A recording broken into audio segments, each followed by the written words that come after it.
మన జీవితంలో ఎన్నో సందర్భాలు వస్తాయి. మనకు తోడు ఉండేవారు లేరు, మద్దతు ఇచ్చేవారు కూడా లేరు. అలాంటి సమయంలో మానసిక బలంతో ముందుకు సాగడం, ఒంటరిగా గెలవడం ఒక గొప్ప నైపుణ్యం.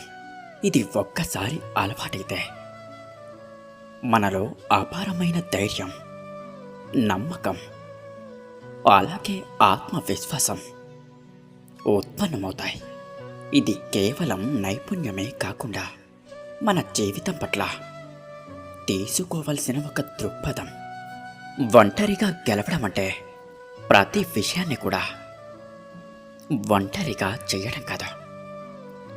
అసలైన అర్థం సహాయం లేకపోయినా, ప్రోత్సాహం లేకపోయినా, ఒంటరిగా ఉన్న మన లక్ష్యం మీద దృష్టి